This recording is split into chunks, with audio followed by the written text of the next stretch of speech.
Another development, talking about what's trending and what has been trending. The long wait for the presidential election tribunal is on, and the progress so far at the tribunal, although the court is yet to commence official hearing on grounds of the fact that the Labour Party's petition is lacks merit. Talking about the counter lawsuit that was filed by INEC, the APC's legal team and INEC legal team have a kind of asked that the Supreme Court dismiss the petition of the Labour Party and its presidential candidate Peter Obi, although the Independent National Electoral Commission insists that it conducted the 2023 presidential elections and in strict compliance to her guidelines and electoral act.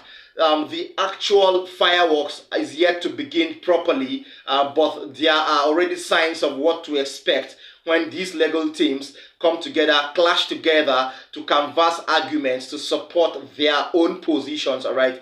In a couple of weeks, the fireworks will begin. I bet you what. Talking about this, I have Toby Soniyi. Toby Soniyi is a lawyer and he is also a judiciary editor with Arise News. He has made time to tell us more and where we are exactly now as regards the Presidential Election Tribunal.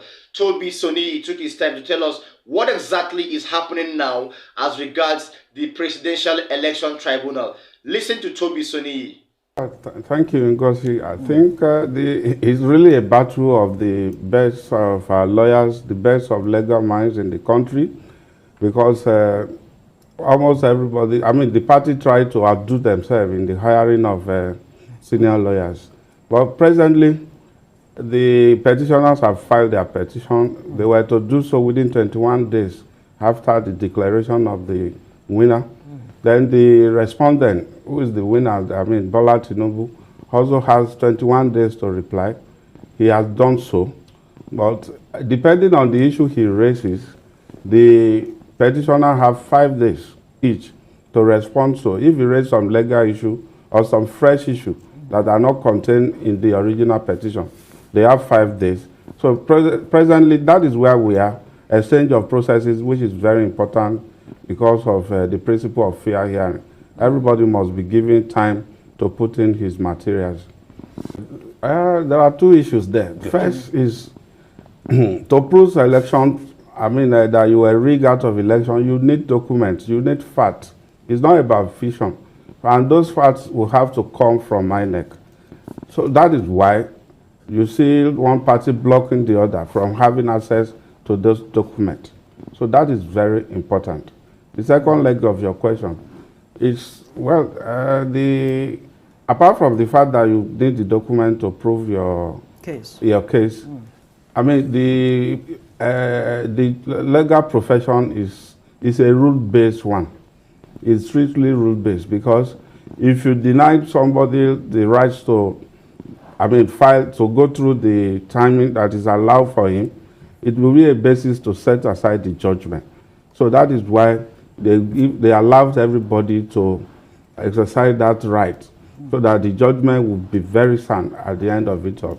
Because you can easily raise the issue that I was denying the right to fair hearing. And so many cases have been set aside for lack of fair hearing. Everybody has expressed concern because Nigerian judicial system is based on precedent, meaning that you should be able to advise your clients based on the fact. Right. There's hardly any case that has not been adjudicated upon. So you can say, based on what this court has said, this is what you should do.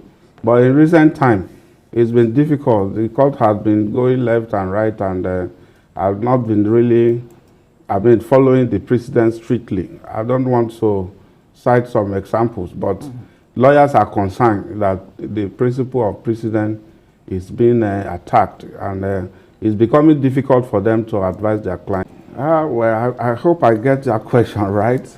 Well, some of these lawyers, you see, the point is, lawyers are beneficiaries of what is happening. That is why you hardly see reform. We keep complaining that there are delays. Well, it's lawyers that, most of the time, they are lawyers that cause the delay. So they are beneficiaries of the system that is not working. And that is why the system is not likely to work.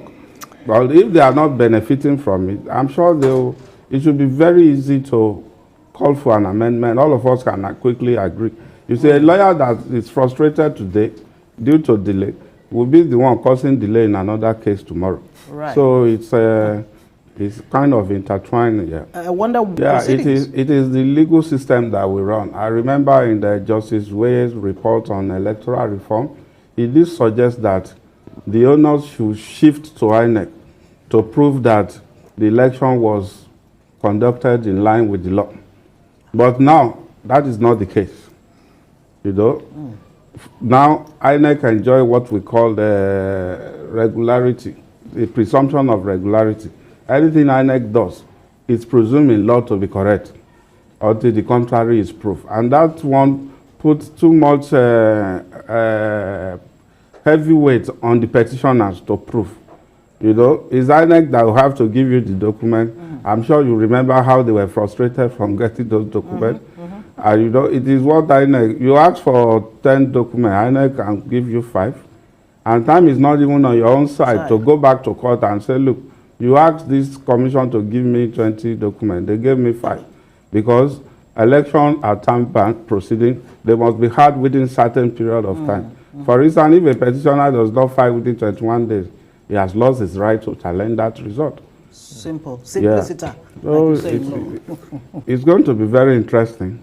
There will be drama. It's not just about law, it's also about politics.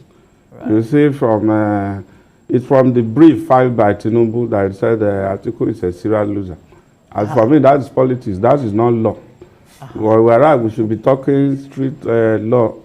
But all of them will be injecting those things to entertain. And on the long run, from my experience, it has always been difficult for Do you think the law will carry the day, or politics will have its way? It will carry the day, but the problem is the petitioners don't always have enough time to prove their case.